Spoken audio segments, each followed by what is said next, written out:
You're probably 3 plays away from a 7-3 season and ended up 5-5. A couple of tough road setbacks at Bridgewater and Western Connecticut along the way. How is your squad looking in the early going in the first part of the 2019 preseason? Well, we're pretty excited. The players look very good. Our practices have been excellent. Still, certainly a lot of things that we need to look at and players that we need to evaluate, but we're very optimistic right now. Well, you certainly have some very talented, skilled players coming back at several positions. Let's start on the offensive side. You returned the second-team All-MASCAT quarterback and junior tri-captain this year, Stephen Gaychuk, who tied the school single-season passing record last year. A great dual threat, probably the best dual threat quarterback in the MASCAT. You know, Stephen is an outstanding young man. He does a great job in the classroom. He works and leads by example through the off-season and on the field. He does just an outstanding job. He makes great decisions. He gives everything, every single play. We love him and know that he's going to have a great year. And you've certainly got a couple of talented receivers back. Let's start with someone who sat out last season, certainly a key part of your offense attack in the past. Abby Bambos is back, and that's certainly good news for you in the passing game. That gives me a big smile on my face because Abby is just an outstanding player. He can do some things that we don't see very often in this conference, so we're very excited to see what he can do. Did a great job last year. Stephen certainly did a great job last year, as you said, as a dual threat in the running attack, and certainly had 19 passing touchdowns, 4 rushing. What will the ability to kind of open things up in the running game, what will that do for your running game overall, and who else can we look for in the backfield? Well, you know, Stephen does give us great options because our wide receiver position is so talented, you know, that people have to respect that, and we do have some great kids at the running back position.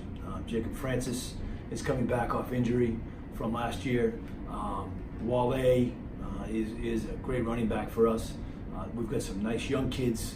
Luis Gonzalez, Talon Mendez, Winston De Leon are all young kids that we think are going to be a big part of our running game as well.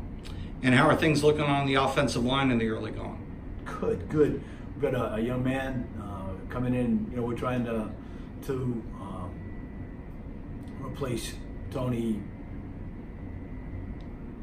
Antonio Mitchell, your all New England center. Sorry, yep, yes. yep, absolutely. And, you know, trying to replace him is very difficult. Well, we've got a young man we think that's going to come in and be able to do that, not certainly at that level, but be somebody that can step in for Tony. And Gage De Silva, you know, at a left tackle, you know, all conference last season. Trevor McCarthy's a young man who had an injury situation last year, but is back now and is doing a very good job. And then there are some young kids, Brendan DiChiaro, doing a nice job. Logan Berta is another young man who's gonna push to get some playing time. So there's gonna be some new faces on that offensive line, but they're having a great camp. Well, let's take a look at the defense for a minute, and certainly you have 2 of your tri-captains are back to lead the way defensively. Tony Slaughter, who's kind of done it all for you throughout his career as both on the offensive and defensive side. And Jacob Burkhead is back in the defensive backfield, not only an all-conference player on the field, but the school's first academic All-America on the male side, and only the second in school history. It certainly puts a smile on your face whenever you hear that word, academic All-America. Oh, it does. And Jacob is such a hard worker. He's a 4.0 student right now, going into his junior year, and he's so talented on the football field. And Tony Slaughter is just amazing. Tony, we put Tony all over the place in the defense and let him do a lot of different things because he is so talented physically and very, very smart on the field. Can read a lot of things, has great instincts, you know, as does Jacob. So those two are absolutely outstanding. And you've got some experienced attorneys coming back in the linebacker and and on the line.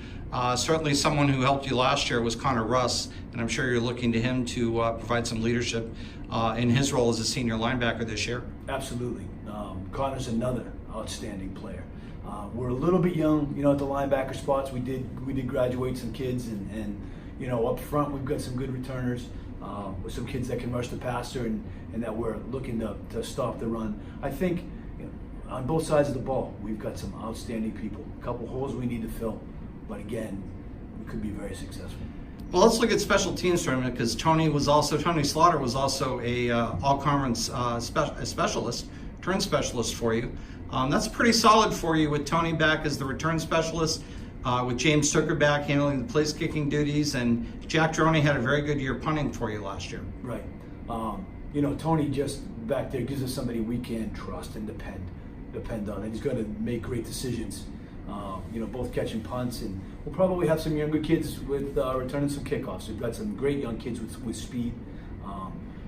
Pedro Del Toro is a kid who'll be back there, and Brett Mancini's a new freshman for us, great speed. We'll see what those kids can do, but Tucker does a great job, PATs and field goals, and Jack Droney will probably be handling our punting duties, or Jeremy Jackson, another player who's coming back in off injury. At wide receiver also, was our punter 2 years ago. So we're in pretty good shape. We've got pretty good depth at those positions. Well, lastly, Coach, let's talk about your schedule for a minute. Certainly favorable, especially in the early part of the season. First 4 games are at home. You start at home on September 7th against Alfred State. Then welcome a very tough team, Husson, who was new to the schedule this year, before opening MASCAC play against Fitchburg State in the 3rd week of the season. 6 games at home, a bye week in the middle of October. It looks like a pretty favorable schedule. It is. It works out that way. I've been here 13 years, and this is by far the most favorable schedule we've ever had. Alfred State is going to be an improved team, from last year. We're pretty confident about that. And Husson is a very, very good football program. We'll come down here, and we're excited. Those are going to be 2 good tests for us early before we get into the MASCAC, which is, again, always, a tough conference, and Fitchburg is a very good team. Well, Coach, I know you're very excited going into the year. Over 100 kids in camp so far. Less than 2 weeks away, almost 2 weeks away from the season opener. Wish you the best of luck, and thank you for your time.